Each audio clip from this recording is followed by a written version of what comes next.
back to the channel. Beautiful sunny day in South Africa. Perfect day for a regulator fitment in a Predator PR900W. This is a request from Robert Lane in the UK, who makes lane regulators. Probably the most affordable regulator you can buy, and they really work well. To do a little video on one of these PR900Ws. Very popular rifle in the UK. I have 3 of them. I bought them here when my sons were small. They're very light, nimble, super light little rifle. Absolutely great for carrying whole day. It's probably half the weight of a Kroll puncher, and really a great little rifle. It kicks a bit of a punch as well. Currently, this rifle now with 8.8 grain bullets, I'm getting about average 950 foot per second. That equates to that much foot-pound energy. So today I'm going to fit a regulator into it, and I've asked Robert to preset the regulator so that this is a sub 12 foot-pound. I don't have a single rifle out of all of these that's regulated or limited to 12 foot-pounds. This is South Africa, it's open, and yeah, so what I'm going to do now, I'm going to shoot 2 magazines. It's 18 rounds at a target from 200 bars down until I finish the 2 magazines. We'll see how much air it's used, what is the velocity from the first to the last round, and then fit the regulator, do a video on the installment as well, taking it apart, fitting it, putting it together, and then at the end of the day shoot with a regulated rifle now with a sub 12 foot-pound version of the PR900W. Let me get to it, let me start shooting. Get the 18 shots out, and then at the end of the video I'll show you the results before and after regulator fitment. Let's get to it. First one, the crony is ready.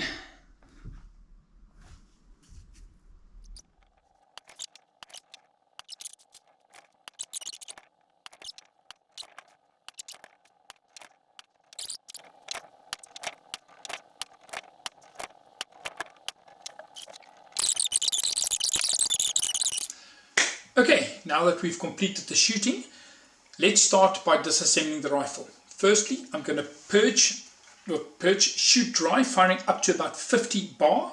At 50 bars I'm going to stop, then I'm going to start disassembling the rifle, and then same, I will purge the last bit of air out of the cylinder, and don't dry fire or fire any shots less than 50 bar to protect the hammer on the inside. So first, make sure it's safe, make sure the rifle is empty. You don't want to shoot a hole in your cupboard. And now just dry firing until I get to about 50 bar.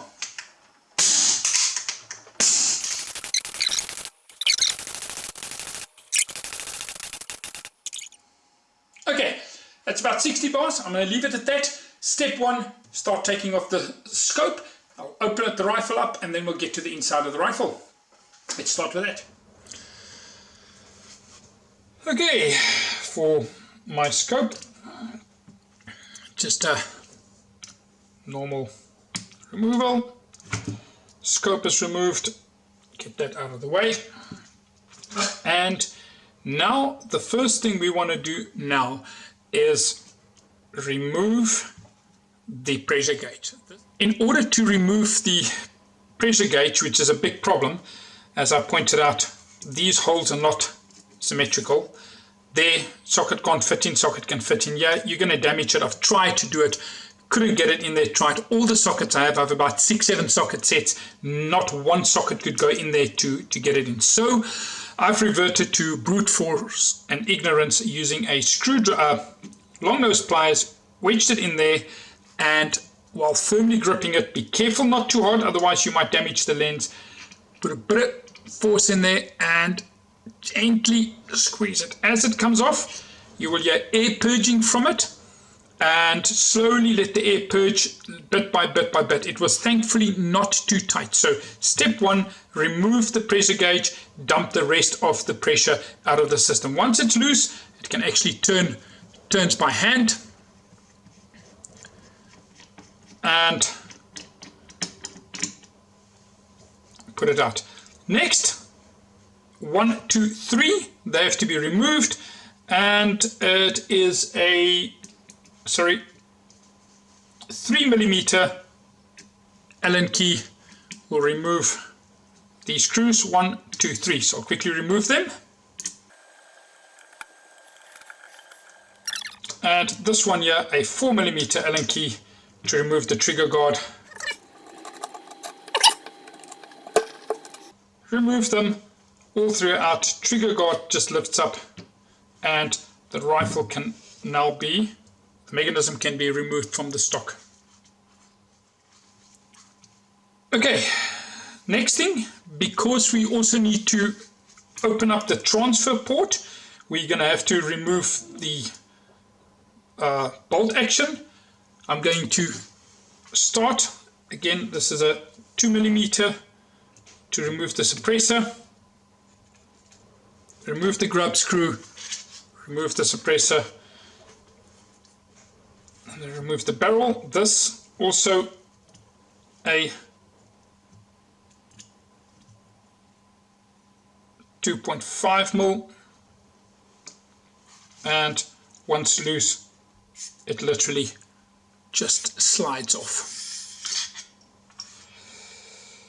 Okay, what I've done here as well is remove the trigger, just press out the little pin just so it's out of the way. It just pops out and you have the little stud there, just so it stops falling out. It kept on falling out the whole time. Then on top here also a 2mm little screw. It was reasonably tight.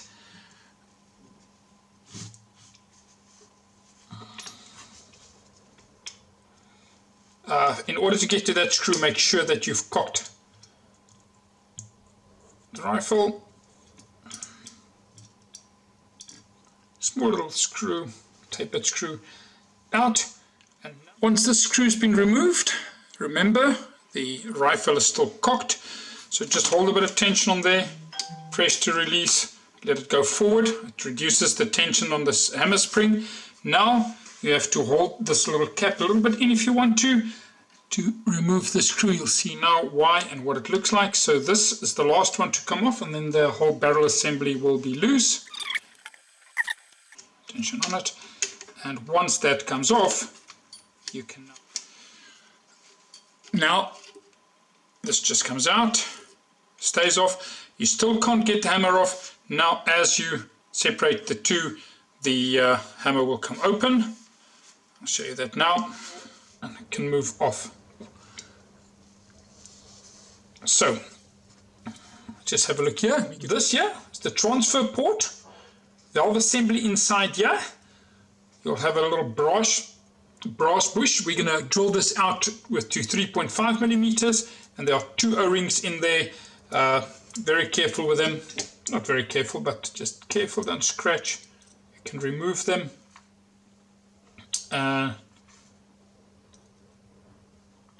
Now to remove the hammer, this again 3mm Allen off. This one had Loctite on it, so it was a rather firm little bugger to get loose. And you can still see the reminiscence of the blue Loctite. Don't know if it's going to focus there. Nah. Okay, so that goes one side. Okay, now to remove the hammer. The hammer won't move out. It can't move out. It's stopping mechanically against the trigger. So just squeeze that in by hand, and the hammer will slide past the trigger lock. And again, you have to press it. You see that firstly it will hook there. Second time it will hook over there. So remove the hammer. Once the hammer is out, we've got one last screw to remove from here. 3mm Allen, and this will now move off. Now what we have inside here. Over here, we have the valve assembly that's inserted over here, and over here, we have the chamber that holds the pressure gauge. To remove this, next thing we have to do is unscrew the cap. Now this was reasonably tight, and it just kept on being firm and firm as I undid it. And when I eventually got it out, I saw the reason for that. So let me just get that out. I'll show you now what happened there. So here it came out, and as I took it out, I immediately noticed this O-ring is massively overinflated on the sides here. It doesn't look right. It's too much. I don't know if it's focusing there. Let me see if I can get this down here. So, but too thick. And I realized this O-ring, just something didn't look right on it. Very, very thick. In any case, it came out, and now the fun starts. Because now we have to get the valve assembly out, as well as the this little block or insert for the pressure gauge. That is okay. So in order to remove that, I took a 16 millimeter. You cannot go any thicker than 16 millimeters, absolute max. This is a steel pipe. I put insulation tape around the front and then folded the tips in to not have it metal on metal. And now the fun starts. You'll see that on the rifle over here, there's a little indent, and there's an inlet that's machined or hammered into it to prevent the valve assembly from going this way. So you've got to get this in from here, past the trigger. You can remove the little holding pin if you want. It's not necessary. If it's 16 mil thick, it will go in, and it will be narrow enough to go past this restriction over here. Now this has to be hammered out, and I at one stage was doubting whether that's the way to do it, because I needed quite a bit of force with a mallet to start moving it. So to get that done, let me show you what I did. Using a rubber mallet, some cloth to protect the cylinder, clamped in here, not too tight but firm enough. I started tapping from behind. Initially I was convinced something is wrong, but there's no other way it can go out. It had to go out forward.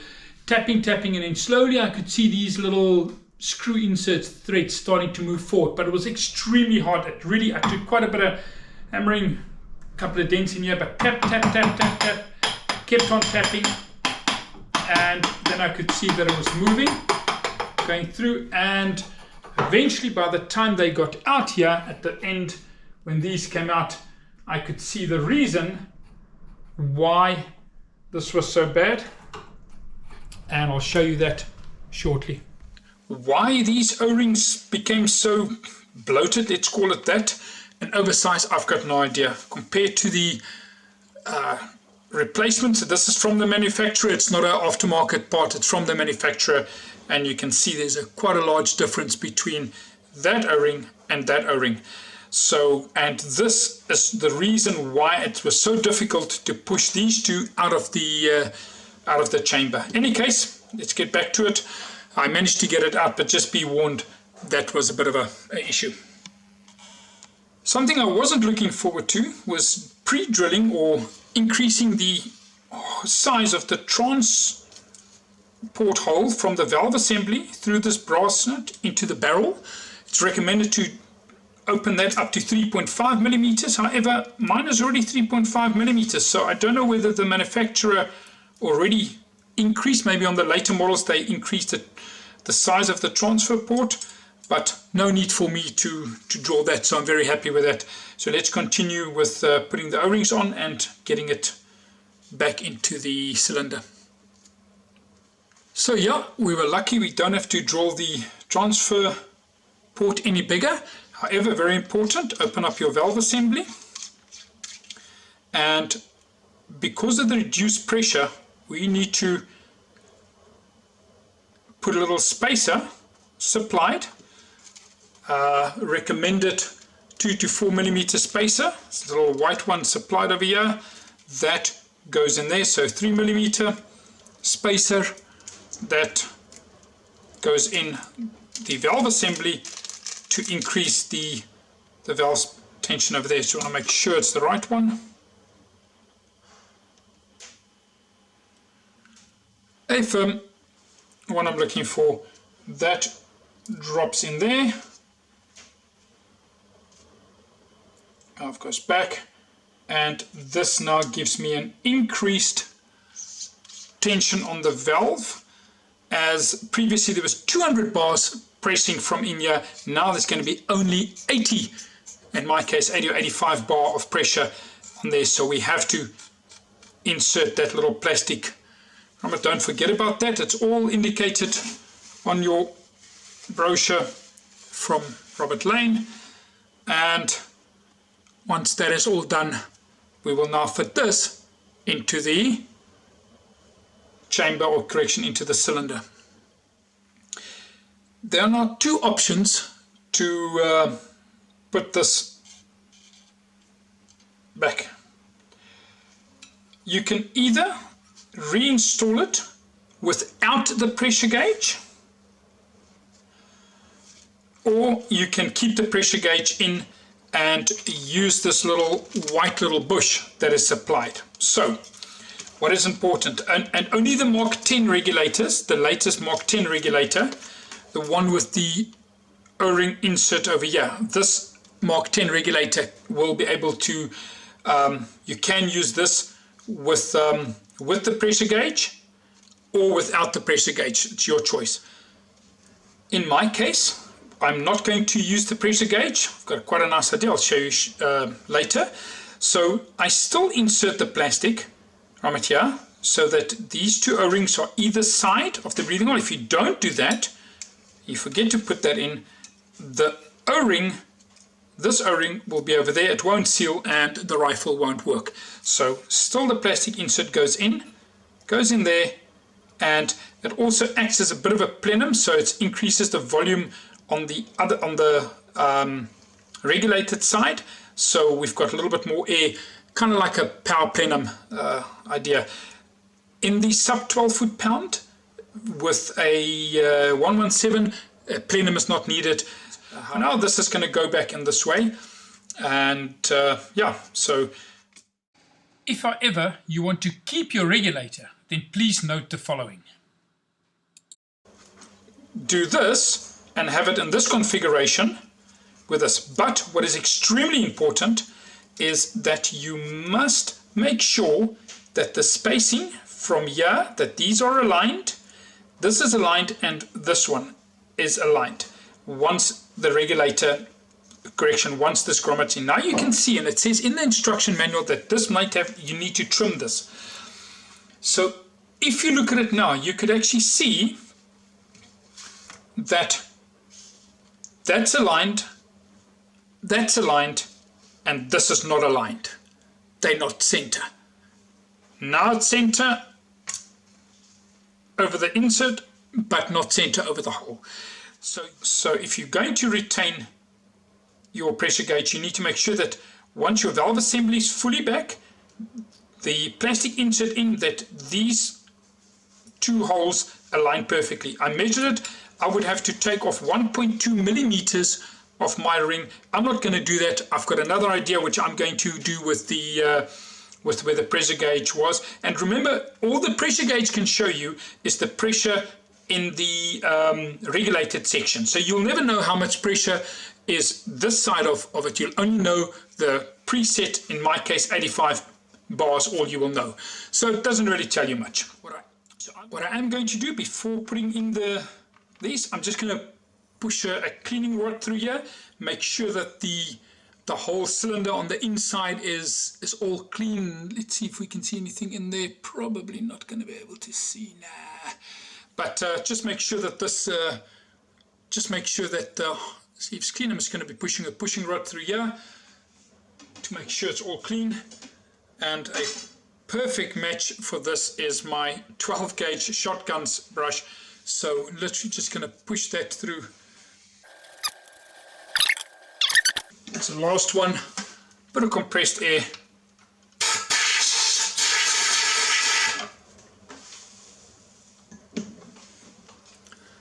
So to ensure that the sleeve is nice and clean. Yep, shiny. Just taking earbud, cleaning the old, that's where the O-rings used to be, just clean that out properly. See some those pieces of old O-rings that were really, I don't know why they became so big. Really don't know what happened there. So clean out this, all nice, and cleaned. So I'm going to be fitting some silicone grease there.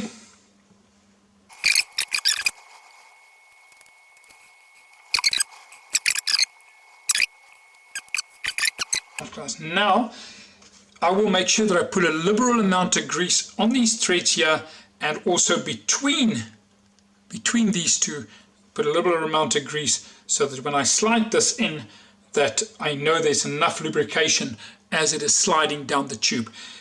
Very important is to ensure that the valve assembly is inserted with those two screw holes facing up as it goes in. If it's turned offset and it gets to the back here, the holes won't align and you have to take it out again. So I'm just going to put a liberal amount of silicone grease around it here and then start tapping it back. In order to get the valve assembly all the way into the back, remember, make sure that the through holes are aligned with the holes further back. I'm going to put a liberal amount of grease on these threads on the inside here to assist the O-rings from getting through there. So don't be scared with the grease. Let them fill the threads to prevent the O-rings from getting hurt.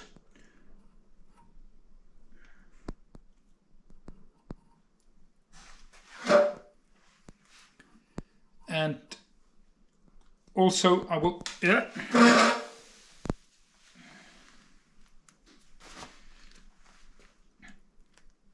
put a fair amount of grease. I'll put a fair amount of grease on front of it, as well as between the two O-rings, so that it's got lubrication all the way as it moves down the sleeve.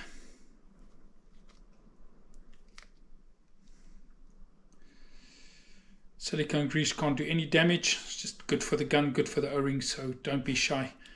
Let's fill it up.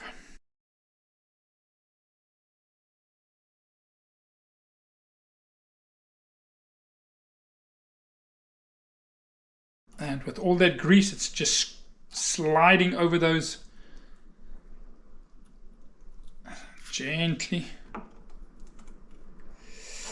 There we go.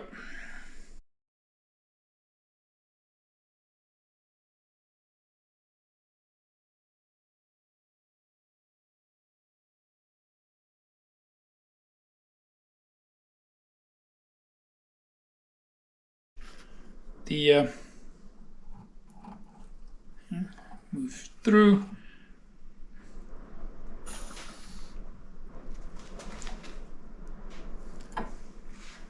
Once they've gone in and you've confirmed that they are, where's that hole? That the holes have aligned. For those, as you can see there, they are aligned. And now, next one up is a liberal amount of grease around the regulator. One of the reasons I'm using the pipe, fits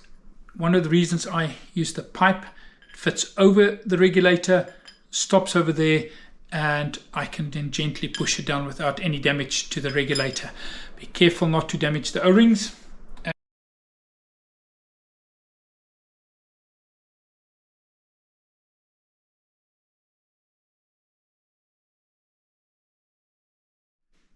The orientation is not important. If you want the breathing hole to align with the previous hole, you can, but it's not critical.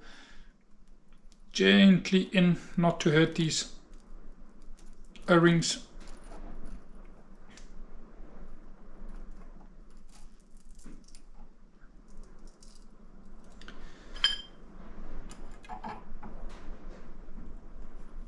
And slides nice and smooth.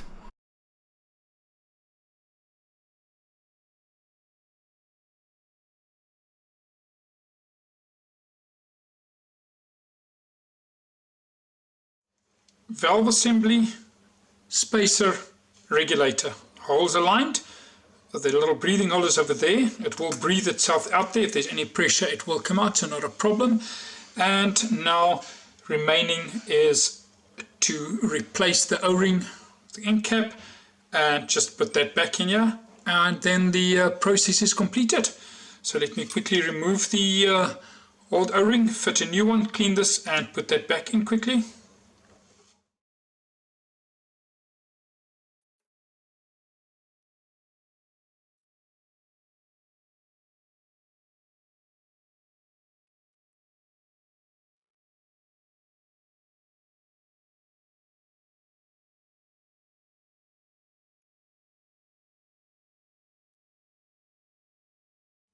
Make sure the O-ring is clean, and pop goes the weasel. Done. These threads of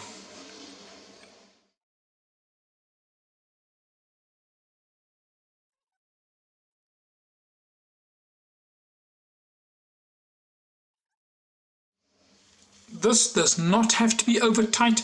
It's got a lot of threads, got the O-ring over there, so this just I'm not even going to use any force. That's it. I'm going to leave it like that. Clean off the sleeve, and we are ready for reassembly. So let's reverse the process. What I want to do before this starts moving anyway is I want to get this block back in here. So I'm going to start by putting this block back just so that nothing can move in here, because that's going to have to be redone if anything moves. So I'm going to start by doing that.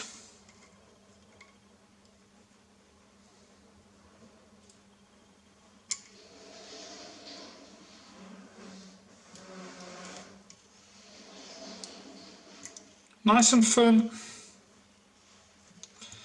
So now with this in place, nothing can move inside here. The valve assembly can't move, and it can't go attached, so that's why I'm starting with that.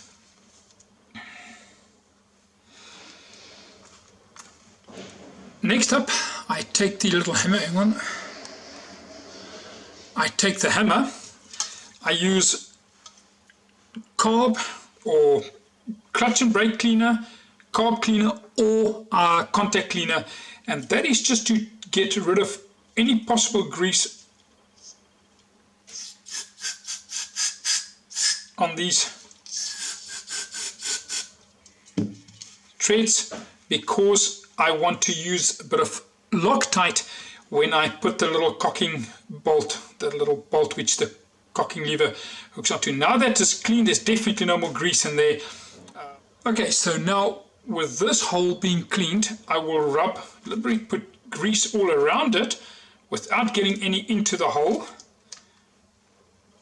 because the hole I will put the Loctite with the locking screw that I will still clean. That comes in there as well. So that goes in there. Past up to there, and now the little locking screw, same thing.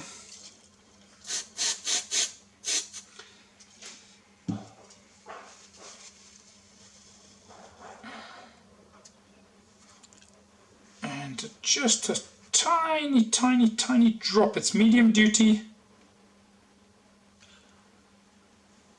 That's more than enough. That goes back on, and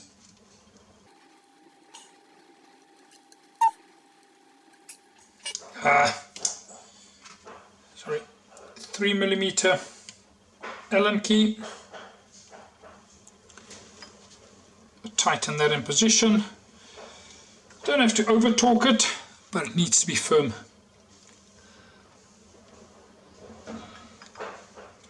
Next up, I'm just going to move some of this dirty old grease that's in here. I am going to, there we go. I'm going to put the put a little transfer valve back in there. Put again, whatever you do, if in doubt, just put silicone. Can't do anything to it. Might affect your first couple of shots when you get a bit of silicone going through the system, but apart from that, nothing. Nice bit of grease there. O-rings.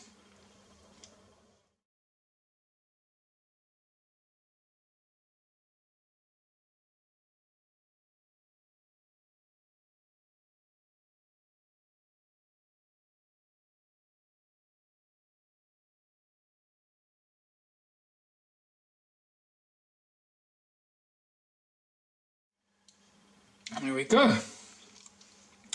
Now, when you put this back inside, remember, trigger in, just move this just past, the back just past there, and now make sure that the cocking lever is forward, because it's the cocking lever, that nut there has to be in front of it, because when you pull it back, that nut pushes against that and pulls the hammer back. So just let it be in the front. It can come on here. There's enough silicone on there. Everything looks good. And onto it. Open up. This guy did not have any Loctite on him. So in you go. Come on. Once in position, 2mm Allen key. Just firm. Again, it's a small little screw there. Be careful on that. That is now in position. And now, just a quick interruption here. I did not cut the hammer spring any shorter for now. Once I test the rifle, I'll decide whether I want to do this or not, as cutting it shorter could actually significantly increase your shot count on low power settings. Not on high power settings, on low power settings. Next up, the hammer spring. Make sure it goes into the hammer. In, little cap orientated. It goes in and hold with your finger. Drop it in.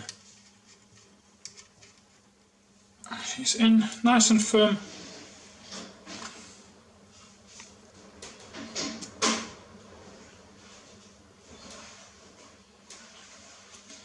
Happy with that. If I want to see, that's all good. Is she cocking? Yes, cocking, hold it, release it. Yep, cocking mechanism's working. Next up, just putting the little trigger back in. It goes in there.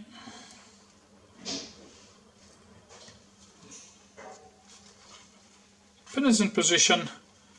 And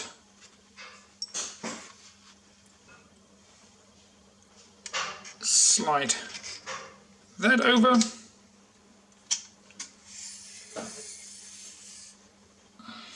This faces back. Probably doesn't make a big difference, but that's how it was. That comes in there. And next up, time for getting this back inside the assembly over here. Drops in. Make sure that that is aligned with the inset there. Chip, drops in.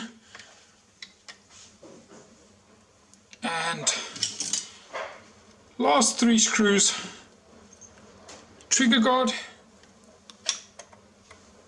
Trigger guard goes on.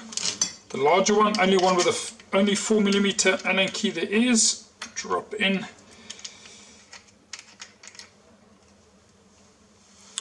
Why is that giving me a problem now?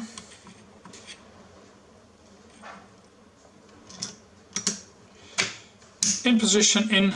It's the only 4mm Allen key we have. That goes in.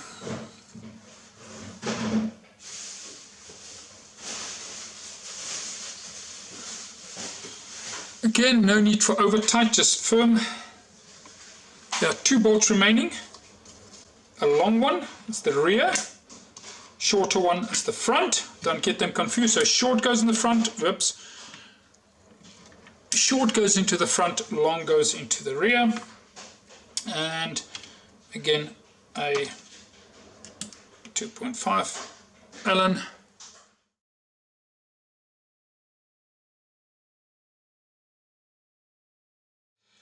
So now you can see there's a opening where the pressure gauge used to be. Not going to use that. It can't indicate cylinder pressure. It could only indicate regulated pressure. But look at this. This is only a 9-shot magazine. Very, very limited work.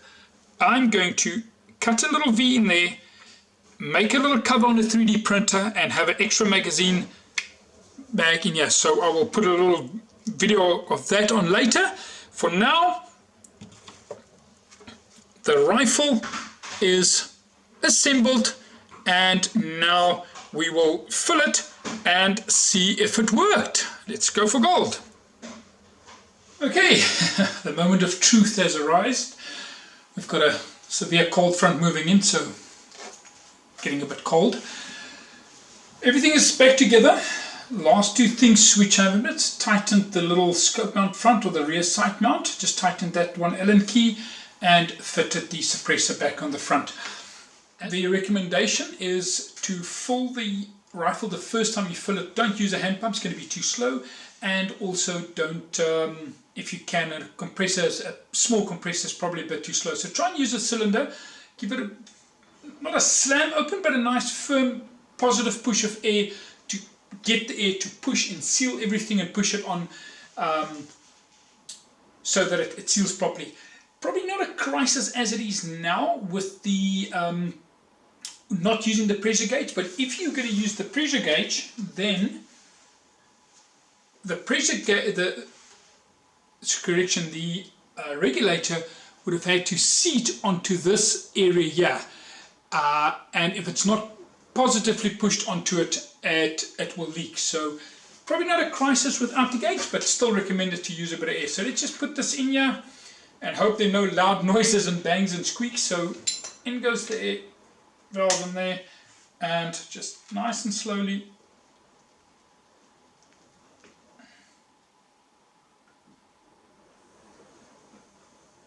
something's happening.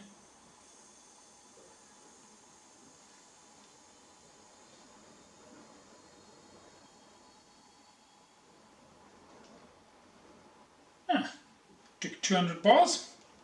It's at 190.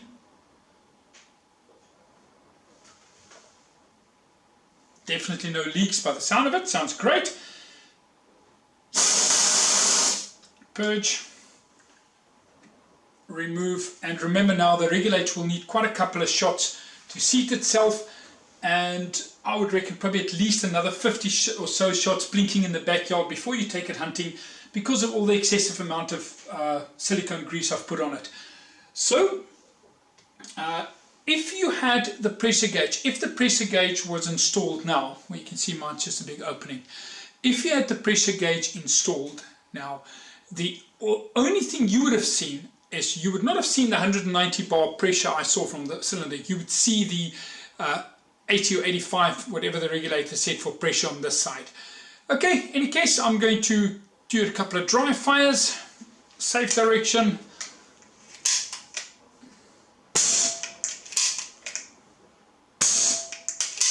Still packs out quite a bark.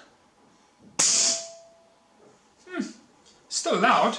I thought it would be a lot softer. That's still loud, but it's not a good suppressor. So now the next thing now is, I'm not going to open the door. The shooting out the door now is probably about 30, 35 gusting 40 knot winds outside. So what I'm going to do, let it stay like this, and I will take the Crony out. Tomorrow it's going to be sub-zero temperatures. So on Saturday morning I'm going to take it out, and we'll do again a comparison shooting 18 shots. I'll fill it to 200 bars, do 18 shots. I won't be able to see how far it drops, but I'll compare the first 18 shots with it, and then continue shooting to see when does the velocity drop, and that will give me an idea of the shot count that I have now, and also see what the current power level is. But as it is now, everything seems good. Very happy. So let's wait for Saturday and then I'll update the video. Excellent.